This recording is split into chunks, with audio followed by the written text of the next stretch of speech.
दरवाजे के आगे काफी सारी कैंडल्स जली दिखाई जाती हैं, ऐसे जैसे ये लोग मुलिया की पूजा करते हो। इस कमरे में और भी बहुत सी चीजें जादू से रिलेटेड थी। अब जैसे ही लिम नामी एक लड़का कुछ पढ़ते हुए एक खास बोतल को खुफिया बुक बॉक्स में छुपाता है, तो यहाँ लाइट्स फ्लिकर होने लगती हैं और आखिर हर जगह अंधेरा छा जाता है। लिन को महसूस हुआ कि जैसे बाहर कोई है। तेजी से जब वो चेक करने गया तो उसे खेतों में हलचल महसूस हुई, जैसे कोई तेजी से वहां से गुजरा हो। उसे लगा यहाँ मुलिया होगा, जो दरअसल उसका टीचर और इस गांव का लीडर भी था। वो आगे बढ़ा तो उसे खून सबसे पे लगा दिखाई दिया। खून हर हर कदम पर बढ़ता जा रहा था। थोड़ी दूर जाने पर इससे ज्यादा डरा देने वाला नजारा अब उसकी आंखों के सामने था। उसके सामने मुलिया मरा पड़ा था। जैसे ही उसने मुलिया को हाथ लगाया तो उसका सर धड़ाम से नीचे गिर गया। जिसके बाद सीन कट होकर हमें 3 दोस्तों को दिखाया गया, जिसमें से आइनन मुलिया की बहुत बड़ी फैन है। मुलिया लोगों में से इविल एनर्जीज को निकालने के लिए मशहूर है। आइनन बिल्कुल मुलिया जैसा बनना चाहती थी और अपनी दोस्त रिन के साथ यही प्रैक्टिस कर रही थी।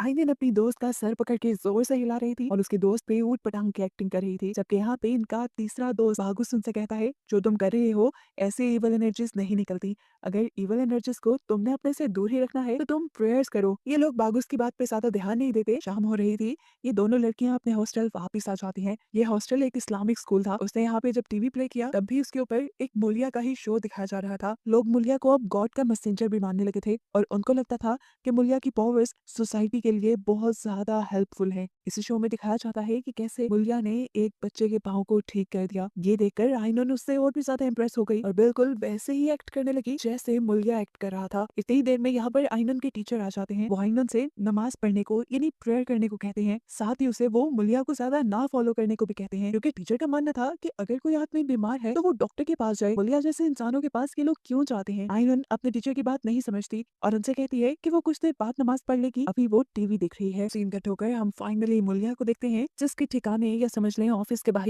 एक आदमी अपनी बेटी को लिए बैठा था। वो काफी परेशान नजर आ रहे थे, लेकिन उस आदमी ने अपनी बेटी को कहा, परेशान नहीं हो, अभी हम बहुत ज्यादा अमीर हो जाएंगे। ये कहते ही वो मुलिया के पास चला गया। मुलिया पहले से ही जानता था कि वो क्या चाहता है, इसलिए उसने बॉक्स के ऊपर उस आदमी का हाथ रखा और कुछ पढ़ते हुए उसने जोर से उस आदमी के हाथ पर खंजर चुभा दिया, जिससे उस आदमी को बहुत ज्यादा दर्द हुआ और खून भी निकलने लगा। वो आदमी हाथ उठाने ही वाला था कि मुलिया ने उसका हाथ दोबारा उसी बॉक्स पे रख दिया, दोबारा अपने मंत्र पढ़े और कोई चीज उस आदमी के हाथ पे लगाई। हैरानकुन तौर पर उस आदमी के हाथ का गहरा जख्म चंद ही सेकंड में ठीक हो गया और जब उसने नीचे से बॉक्स खोल कर देखा तो उसमें बहुत सारे पैसे थे। ये पैसे देखकर उस आदमी को और लालच आ गया और उसने मुलिया से कहा, मुझे इतने नहीं, मुझे और ज्यादा पैसे चाहिए। जिस पे मुलिया ने उसे बताया कि अब तुम्हें एक सैक्रिफाइस देना होगा, जिसके लिए शायद वो आदमी मान भी गया। बाहर अब हमने उसकी बेटी को देखा जो कि वजू कर रही थी। ऐसा करते हुए उसे डिस्ट्रैक्ट करने के लिए पास वाली नल बार बार खुल जाती थी। उसने कई मरतबा उसे बंद किया और फिर ये सब कुछ छोड़ छाड़ कर वो प्रेयर करने लगी। इस दौरान हमने इसके पीछे एक शैतान को भी देखा, जो अचानक से उसके बहुत करीब आ गया और सीन यहीं से कट हो गया। अब रात के सीन में हम आइनन और रिन को देखते हैं, जो मार्केट से वापस आ रही थी कि अचानक रिन को याद आया कि वो तो कुछ लेना भूल गई है। आइनन को यहीं छोड़कर वो भागते हुए बाजार से कुछ लेने गई और तभी यहाँ पर आइनन को एक वियन दिखाई देने लगा। ये मुलिया का वियन था। वो डार्कनेस में खड़ा था और उसने आइनन से कहा कि तुम जल्द ही मेरी जैसी बन जाओगी। ये कहते ही उसने अपने हाथ में पकड़े हुए चाकू से अपना गला काट दिया और उसके धड़ से खून निकलने लगा।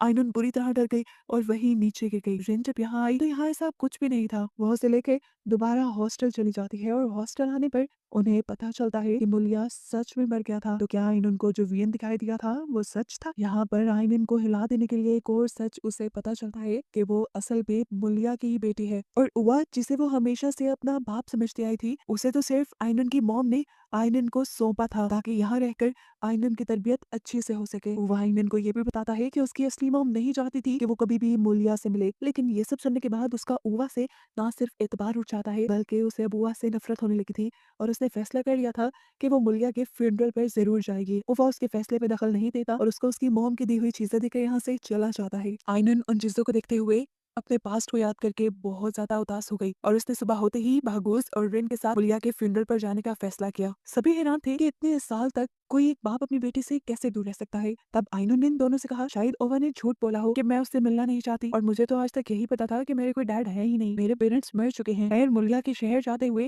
रास्ते में आइनुन को एक शैतान खड़ा दिखाई देता है, जिसने आइनुन का नाम भी लिया था। ये देखकर वो बुरी तरह घबरा गई, लेकिन फिर उसे ये उसका वहम लगने लगा, क्योंकि रिन और बागुस ने वहां पर ना तो किसी को देखा था और ना ही उसका नाम सुना था। खैर, ये लोग अब यहाँ पर पहुंच जाते हैं। सभी लोग मुलिया के मरने पे बहुत ज्यादा उदास थे। आइनुन को देखकर लिन, यानी वो लड़का जिसे हमने मूवी के शुरू में देखा था, वो उसके सामने आता है। शायद वो उसे पहचान चुका था। लिन आइनुन से कहता है, अगर तुम चाहो तो मुलिया को देख सकती हो और मुलिया को नहला भी सकती हो। ये सुनकर लिन को थोड़ा अजीब लगा कि औरतें तो मर्दों को नहीं नहलाती। तब बागुस ने उसे ये कह दिया, शायद वो इस गाँव का ट्रेडिशनल होगा। आइनुन यहाँ मुलिया के पास जाती है तो देखती है कि मुलिया का गला बिल्कुल उसी तरह से कटा हुआ था जैसा कटा हुआ उसने देखा था। अब उसके गले के ऊपर स्टिचेस लगाए गए थे। खैर, आइनन उसे नहलाती है और बाहर निकल आती है। मुलिया के मरने पर बाकी सब लोग इतना दुखी थे कि फूट फूट के रो रहे थे। अब मुलिया को दफनाने की बारी आ जाती है। हमें दिखाया जाता है कि मुलिया का चेहरा काला पड़ चुका है और उसको दफनाने से पहले भी मुस्लिम्स वाली प्रेयर्स नहीं पढ़ी जा रही, बल्कि लिन यहाँ पर कुछ अजीबोगरीब प्रेयर्स पढ़ रहा था। आइनन, रिन और बागुस कुछ नहीं जानते थे। सारे रिचुअल्स करने के बाद ये लोग अब घर आ चुके थे, जहाँ पर लिन आइनन को कहता है कि आओ, तुम्हारे लिए मुलिया ने कुछ छोड़ा है, मैं तुम्हें वो दिखा दूं। जब रिन और बागुस उसके साथ जाने लगे तो लिन ने इन दोनों को रोक दिया। यहाँ पर एजिन नाम की एक लड़की भी आई जो कि प्रेग्नेंट थी। आइनन को पता चला कि वो उसकी तीसरी मॉम है। उसे देखकर आइनन ने रिक्वेस्ट की कि प्लीज आज के दिन मेरे दोस्तों को यहीं रुकने की इजाजत दे दें। वो औरत कुछ नहीं कहती। उसके जाने के बाद बागुस और रिन बात करने लगते हैं कि शायद आइनन को मुलिया की पावर्स मिलने वाली हैं, लेकिन ये सुनते ही वो औरत गुस्सा हो जाती है और इन दोनों को धमकी देती है कि जितना जल्दी हो सके वो दोनों यहाँ से चले जाएं और आइनन को भी ले जाएं। उसकी बातें इन दोनों को समझ नहीं आ रही थी कि हाँ, अब हम लिन और आइनन को देखते हैं। आइनन लिन से सवाल कर रही थी कि आखिर मेरे डैड कैसे इंसान थे और मेरे डैड को किसने इतने बुरे तरीके से मारा। ये सारी बातें बताने से पहले ही लिन वहां से चला जाता है और आइनन को इस टाइम पर्दे के पीछे कोई इंसानी शेडो दिखाई देता है। आइनन ने पर्दा हटाकर देखा तो वहाँ कुछ नहीं था। आइनन जब वापस आने लगी तो दोबारा वो इंसानी साया उसके बहुत करीब आ गया। उसने आइनन का नाम पुकारा। आइनन खड़ी हो गई और एकदम से जब उसने पीछे मुड़ के देखा तो उस शैतान ने आइनन के ऊपर हमला कर दिया। ये वही शैतान था जो रास्ते में भी आइनन को दिखा था। यहाँ हम देखते हैं कि लिन इतने में ही आइनन के लिए एक किताब ले आया था। उस टाइम तक आइनन ने अपने आप को काफी हद तक संभाल लिया था। लिन आइनन को कहता है कि अगर तुम जानना चाहती हो कि तुम्हारे डैड एक कैसे इंसान थे तो तुम उसके रास्ते पे चलो, और यही मुलिया भी चाहता था। ये कहकर वो एक किताब देकर उसे चला गया। इस सब के बाद लिन उसे कहकर जाता है कि रात में मैं तुम्हें मुलिया की एक खास जगह पर लेकर जाऊंगा जहाँ तुम्हें अकेले जाना होगा, और शायद वहां जाकर तुम समझ जाओ कि तुम्हारे डैड एक कैसे इंसान थे। सुबह होने पर हमने देखा कि बागोस एक पास की मस्जिद में गया। हैरान कुन बात थी, ये मस्जिद बिल्कुल वीरान और गंदी थी। शायद काफी अरसे से किसी ने इसे इस्तेमाल नहीं किया। वो यहाँ पर आजान देने लगा, लेकिन ये सुनते ही जल्दी से लिन वहां आ गया और लिन ने उसे ऐसा करने से मना किया और कहा कि अगर तुम प्रेयर करना चाहते हो तो अकेले ही कर लो, हमारे गाँव का ट्रेडिशन है, यहाँ पे प्रेयर्स नहीं की जाती। ये सुनकर बागोस को अजीब तो लगा, लेकिन वो अब अकेला ही नमाज पढ़ने लगा। जब वो ऐसा कर रहा था तो उसे फील हुआ कि जैसे कोई उसके साथ साथ प्रेयर कर रहा है। जैसे ही वो सजदे में गया यानी झुका तो उसे मुलिया का कटा हुआ सर बिल्कुल उसके पास नजर आया। वो डर गया, लेकिन उसने अपनी प्रेयर नहीं तोड़ी। प्रेयर कंप्लीट करने के बाद जैसे ही उसने देखा तो उसके पास कोई भी नहीं था, और सबसे अजीब बात कि प्रे मैट उसने जिस तरफ बिछाया था वो अब उल्टा हो चुका था। वो उल्टी जगह पे प्रेयर कर रहा था। ये देखकर वो बहुत ज्यादा घबरा गया और उसने रिन और आइनन को आकर ये सारी बात बताई कि ये जगह बहुत अजीब है, यहाँ पे तो कोई प्रेयर नहीं करता। यहाँ तक कि सालों से यहाँ के लोगों ने प्रेयर सुनी ही नहीं। रिन भी हैरान थी कि अगर यहाँ के लोग इबादत नहीं करते थे तो यहाँ पर मस्जिद बनाई क्यों गई थी। फिर उसे याद आया कि जहाँ पर इवल एनर्जीज का कब्जा हो जाए वहाँ पे लोग प्रेयर्स नहीं करते। खैर, अगले सीन में हमें दिखाया गया कि आइनन और रिन एक साथ बैठे हुए थे। रिन अपने नेल्स काट रही थी, तभी अचानक उसका अंगूठा भी कट गया। ये देखकर वो फौरन आइनन के पास आई और आइनन ने बड़े ही अजीब मुलिया वाले तरीके से उससे कहा कि तुम्हें मुझ पर यकीन रखना होगा। रिन उसे देखकर परेशान हो जाती है। पीछे से अब हम बागुस को देखते हैं जो आइनन के कमरे के पास था। इतने में ही पीछे से यहाँ पर आइनन आ जाती है और उससे रिन के बारे में पूछती है। रिन को काफी देर से इन दोनों ने नहीं देखा था। ये लोग जब कमरे के अंदर गए तो रिन अंदर बैठी थी और अचानक रिन के सामने बैठी हुई आइनन वहां से गायब हो गई। इसका साफ मतलब था कि असली आइनन अगर उसके पीछे थी तो जो इतनी देर से रिन से बात कर रही थी वो असल में कोई शैतान था। रिन ने इस टाइम अपना रिकॉर्डिंग कैम भी ऑन किया हुआ था। उसने जब अपने कैमरा में देखा तो वाकई में ही वो अकेले बात कर रही थी अपने आप से और वहाँ आइनन नहीं थी। ये सब देखने के बाद तो ये लोग और भी ज्यादा डर जाते हैं और ये लोग फैसला करते हैं कि ये लोग वापस हॉस्टल चले जाएंगे। लेकिन आइनन ने उनसे कहा कि वो अपने डैड के रास्ते पर चलना चाहती है। अगर वो दोनों उसे छोड़कर जाना चाहते हैं तो बेशक सुबह को चले जाएं। बागुस उसकी बातें सुनकर हैरान था। वो अब उस किताब को लेना चाहता था जो आइनन के पास थी। वो आखिर देखना चाहता था कि इस किताब में है क्या, लेकिन आइनन उसे वो किताब नहीं देती और गुस्से में वहां से चली चली जाती है। अब सीन कट होकर हमें मूवी में एक नए कैरेक्टर, एक छोटे बच्चे को दिखाया जाता है जो कि आइनुन की तीसरी मॉम के साथ रहता है और ये असल में आइनुन की दूसरी मॉम का बेटा है। ये बच्चा रहमत अपनी मॉम से पूछता है कि आखिर आइनुन यहाँ क्यों आई है, लेकिन उसकी मॉम के पास इस चीज का कोई जवाब नहीं था। रात में हम देखते हैं कि एजेंट जब सोई हुई थी तो उसे अपने बेड की चादर में कोई बैठा दिखाई दिया। उसने टॉर्च ऑन करके देखा कि उसका बेटा रहमत ही था जो उसे उठ के बैठने को कहता है। वो काफी ज्यादा डरा हुआ था। एजेंट ने उससे पूछा क्या हुआ है मेरे बेटे। तब उसने बताया कि मुलिया मुझे घर में चलता हुआ दिखाई देता है। ये सुनकर वो भी डर गई। इन्होंने हल्की सी चादर उठाई और कमरे में देखा, सच में उन्हें मुलिया के पांव चलते हुए नजर आ रहे थे। ये दोनों डर गए। इन्होंने चीख मारी और जैसे ही एजेंट ने अपने बेटे को देखा तो वो एक शैतान में बदल गया और उसने एजेंट को बुरी तरह डरा दिया। और तभी उसकी आंख खुल गई और उसे पता चला कि उसे सपने में डराया गया था। यह रात में लिन आइनुन के लिए मुलिया की खुफिया जगह पर आ जाता है, जहाँ आकर उसने कहा कि तुम मुलिया की बेटी हो और तुम्हारे ऊपर अब बहुत बड़ी जिम्मेदारी है। ये कहते ही उसने एक चाकू गरम किया और उसके हाथ और पाँव में स्टैब कर दिया। आइनुन दर्द से तड़प गई और उसे अपने छोटे भाई यानी रहमत की वियन आने लगे। वो जब इन सारे ख्वाबों में खोई हुई थी तो हमें एक क्रीपी सीन ये देखने को मिला कि शैतान उसके पांव और हाथों से निकला हुआ खून चाट रहा था। सीन कट होकर हमें दिखाया जाता है कि रहमत के कमरे का रेडियो अचानक से बज उठा और उसमें से मुलिया बोलने लगा। रहमत डर गया और उसने जल्दी से खड़े होकर उस रेडियो को बंद कर दिया। तभी उसने देखा कि घर के बाहर भी कुछ हलचल हो रही थी। बाहर आइनुन थी जिसके पीछे लिन लैंप लेकर चल रहा था और वो यहाँ रहमत को अजीब सी स्माइल देती है और देखने को मिलता है कि अब आइनुन के पीछे गांव के लोग बिल्कुल उसी तरह चल रहे थे जैसे वो लोग मुलिया के पीछे चला करते थे। यहाँ से डरा सहमा रहमत बागूस के पास जाता है और उसे वार्न करता है कि जल्द ही आइनुन के ऊपर शैतान का कब्जा होने वाला है। अगर तुम उसे बचाना चाहते हो तो बचा लो। बागूस समझ नहीं पा रहा था कि यहाँ पे क्या हो रहा है। तब रहमत ने उससे कहा तुम्हें आजान देनी आती है। बागूस ने हाँ में सर हिलाया तो रहमत ने कहा तुम यहाँ पे आजाद दो और तुम्हें सब पता चल जाएगा कि यहाँ क्या चल रहा है। बागूस उसके कहने के मुताबिक आजान देने लगा। जैसे जैसे वो आजान दे रहा था यहाँ गांव वालों को तकलीफ होना शुरू हो गई थी। हर बंदे के सर में दर्द होने लगा था, उनके नाक और मुंह से खून निकलने लगा था, यहाँ तक कि आइनुन भी दर्द से तिलमिला उठी थी। आइनुन का शेडो जो हम मिरर में देख रहे थे वो आइनुन को देखकर मुस्कुरा रहा था। यहाँ बागुस जो कि अजान दे रहा था खुद उसका भी गला फटने लगा, उसके गले में से खून निकलने लगा और उसने भी अजान देना वहीं छोड़ दी। अजान के बंद होते ही सब कुछ नॉर्मल होता देखकर आइनुन समझ गई कि यहाँ पे जरूर कुछ इवल यानी शैतानी है और उन्हें ये सब खत्म करने के लिए प्रेयर्स करनी पड़ेगी। वो जल्दी से भागकर बागुस और रिन के पास आई जो इस टाइम मस्जिद में थे। बागुस की खराब हालत को देखकर वो और भी ज्यादा घबरा गई और उसने बागुस और रिन से कहा कि हमें फौरन यहाँ पर नमाज पढ़नी पड़ेगी। बागुस और आइनुन नमाज पढ़ना शुरू कर देते हैं। रिन इन दोनों की रखवाली करती है और देखती है कि रहमत चुपके से इन दोनों को देख रहा था। जैसे ही बागुस ने नमाज खत्म की तो उसने देखा कि आइनुन छत पे चढ़ी हुई थी। उसके दांत बहुत क्रीपी थे, उनमें से खून आ रहा था और उसकी आंखों को देखकर साफ लग रहा था कि किसी शैतान ने उसे पोसेस कर लिया है। वो तेजी से उतरकर दूर बैठे रहमत के ऊपर हमला कर देती है। इससे पहले कि वो रहमत का गला घोट कर उसे मार देती, यहाँ पर एजिंग आ जाती है जो उससे रहमत को बचा लेती है। रहमत के दूर होते ही आइनुन को होश तो आ गया था लेकिन अब उसे कुछ याद नहीं था कि इस टाइम उसने किया क्या है। ये सब अब घर आ गए थे। उससे मैं अब एजिंग बागुस और रित से कहती है कि तुम लोग हमारे गांव की ट्रेडिशंस की इज्जत नहीं कर रहे हो। ऐसा करने पे हमारे पूरे गांव वालों को तकलीफ हुई है। अगर तुम हमारे साथ हमारे रूल्स के अकॉर्डिंग नहीं रह सकते तो तुम लोग यहाँ से चले जाओ। उनकी ये बात सुनते ही फौरन यहाँ पे आइनुन आ गई जो गुस्से में थी। उसने एजिंग से पूछा कि यहाँ पे क्या चल रहा है। यहाँ एजिंग और रहमत ने उसे समझाने की कोशिश की कि हमारे डैड अच्छे नहीं थे। यहाँ इन्हें ये भी पता चला कि रहमत एजिंग का बेटा नहीं बल्कि मुलिया की दूसरी बीवी का बेटा था जिसकी मरी हुई लाश को भी किसी ने नहीं देखा। रहमत का एक पाँव भी खराब था जिसे खुद मुलिया भी ठीक नहीं कर पाया था। अपने डैड के खिलाफ बातें आइनुन बर्दाश्त नहीं कर पा रही थी। वो ये सब समझ ही नहीं रही थी कि उसके डैड इवल चीजों में इन्वॉल्व थे। सुबह होने पर बागुस और रिन वापस अपने शहर जाने के लिए तैयार हो खड़े हुए थे। उन्होंने आइनुन से भी अपने साथ चलने को कहा लेकिन उससे साफ मना कर दिया। यहाँ पर रहमत अब इन दोनों को अपने कमरे में लेकर आ जाता है। इन सब लोगों को एक बात ये समझ में नहीं आ रही थी कि जिन लोगों को मुलिया ने हील किया था यानी ठीक किया था वो लोग इबादत क्यों नहीं कर पाते थे। रहमत ने अपने डैड के बारे में ऑलरेडी बहुत कुछ सर्च करके रखा हुआ था। वो इन चीजों की इन्फॉर्मेशन बागुस और रिन को दे देता है। असल में वो भी ये जानना चाहता था कि उसके डैड को एनर्जीज मिलती कहाँ से थी। वो इन दोनों को ये भी बताता है कि जब से मुलिया को पावर मिली थी सब लोग अपना काम छोड़कर मुलिया पे ही डिपेंड हो गए थे, यहाँ तक कि वो पैसे भी लेने के लिए मुलिया के पास ही आते थे। रहमत को और भी बहुत कुछ पता था। वो इन दोनों को बेसमेंट के खुफिया कमरे में लेकर जाता है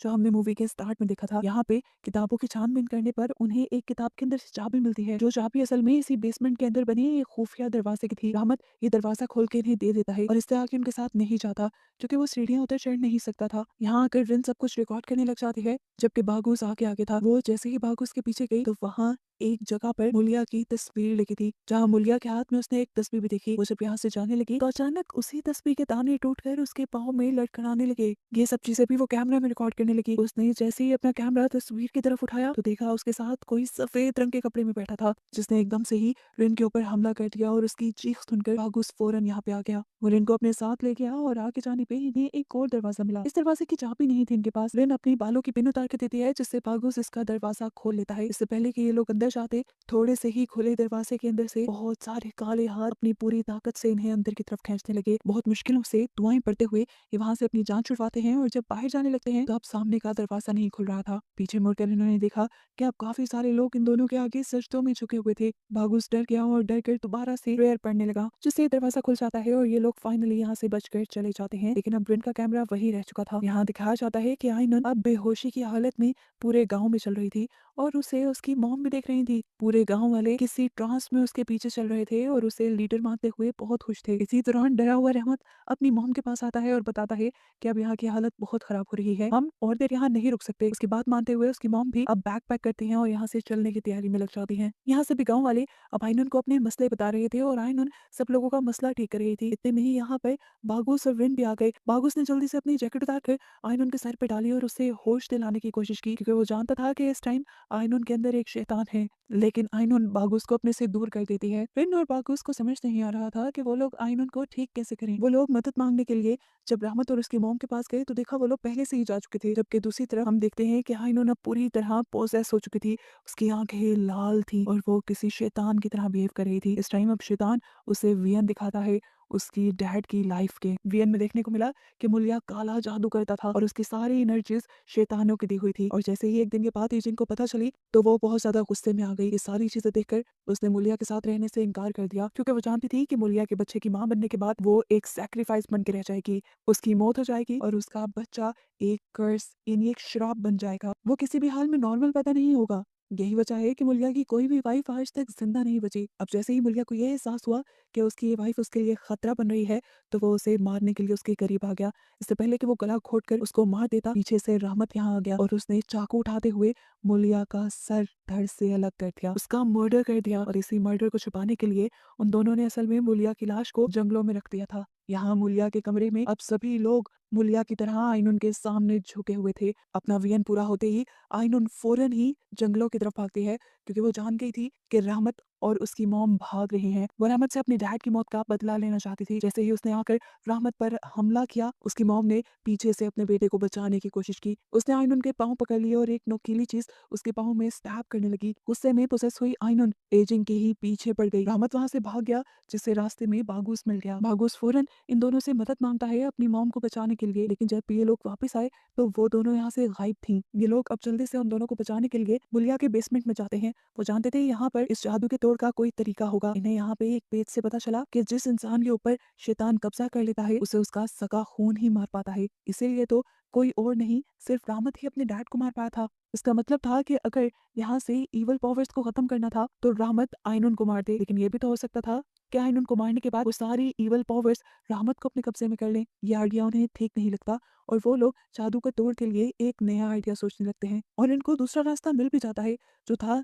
यहाँ पर मिलकर प्रेयर्स पढ़ने का। ये लोग गांव वालों को प्रेयर्स पढ़ने के लिए मनाते कैसे, ये भी एक चैलेंज था। अभी वो ये सब सोच रहे थे कि बाहर पोजेस हुई आइनुन घायल हालत में एजेंट को ले आई और उसने रहमत को आवाज लगाई कि अगर वो बाहर ना आया तो वो उसकी मॉम को मार देगी। सभी गांव वाले भी भड़के हुए थे क्योंकि आइनुन भड़की हुई थी। बाहर आते ही यहाँ पर रहमत चिल्लाने लग जाता है और चिल्ला चिल्ला कर सभी लोगों को अपने डैड की सच्चाई बताता है कि वो कोई अच्छा इंसान नहीं था, वो एक शैतान था। उसने अपनी ख्वाहिशें पूरी करने के लिए अपनी सोल शैतान को बेच दी और शैतान की ही ताकतों से वो तुम लोगों को ठीक करता था। वो खुद भी एक हैवान था जिसने अपनी सारी बीवियों को सेक्रीफाइस के लिए मार दिया और अपने बच्चों को बस एक कर्स, एक श्राप बना कर रख दिया। देखो मेरी हालत, मैं चल नहीं सकता। कभी सोचा है तुमने, मुलिया सबको ठीक करता था लेकिन वो कभी मुझे नहीं ठीक कर पाया। उसकी बातें सुनकर आइनुन को बहुत ज्यादा गुस्सा आ जाता है और वो रहमत को मारने के लिए आगे बढ़ती है, लेकिन इस मर्तबा दोबारा एजेंट अपने बेटे को बचाने के लिए उसके पाँव पकड़ लेते हैं। आइनुन के अंदर मौजूद शैतान का गुस्सा डबल से भी ज्यादा हो जाता है और वो यहाँ पड़े एक पत्थर को उठाकर जोर जोर से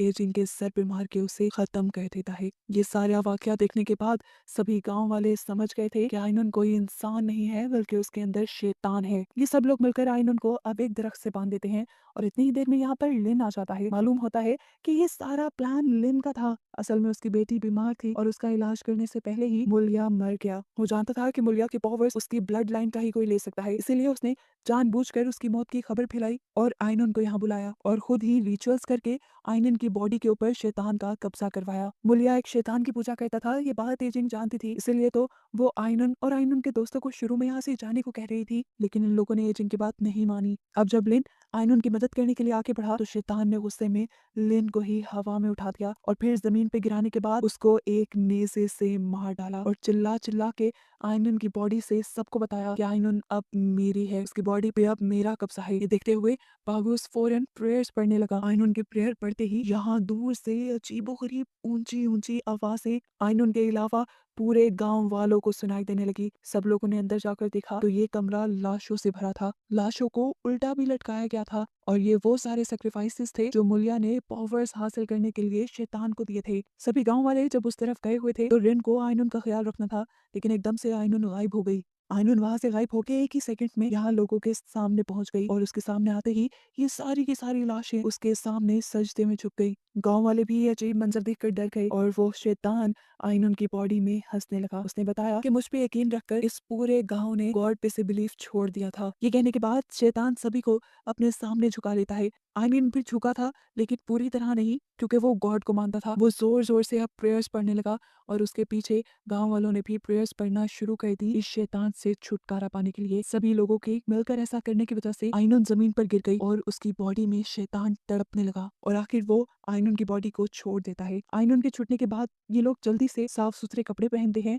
और एक साथ मिलकर प्रेयर्स करना शुरू कर देते हैं और अपनी गुनाहों की माफी मांगते हैं। जो करते हुए रिन नोटिस करती है कि उसके हाथ की तस्बीह टूट गई है और तस्बीह के दाने टूटकर आइनन की जगह पे गए हैं। उसने जब वहां पे आइनन को देखा तो आइनन इस वक्त भी पोसेस हालत में थी और शैतान उसे अभी भी वरगला रहा था उसके डैड के नक्शे कदम पर चलने के लिए। लेकिन आइनन के अंदर तो एक अच्छी सोल थी, वो हमेशा से गॉड को मानती आई थी और इस वक्त भी जब वो गॉड पे बिलीव रखती है तो शैतान हार कर उसकी बॉडी से निकल जाता है, जिसके बाद आइनन दोबारा अपनी प्रेयर्स पढ़ने लग जाती है और शैतान का कब्जा यहाँ से खत्म हो जाता है। जिसके बाद अगली सुबह हमें एजेंट का फ्यूनरल दिखाया जाता है। सब लोग उसके मरने पे बहुत दुखी थे। साथ ही साथ यहाँ पे जितनी भी लाशें थी जिनका सेक्रीफाइस मुलिया ने करवाया था उन सभी लाशों को भी दफना दिया गया था। इस टाइम हम देखते हैं कि यहाँ आइनन से मिलने के लिए उसके डैड हुआ आए थे जिन्होंने उसे पूरी जिंदगी पाला था। आइनन उन्हें देखते ही खुश हो गई। उसने अपने डैड का शुक्रिया अदा किया कि उन्होंने उसे सीधा रास्ता दिखाया था और उसी की वजह से आज वो बच गई है। मूवी के एंड पे हम देखते हैं कि बागुस ने ओवा को मुलिया की वो शैतानी बुक दे दी थी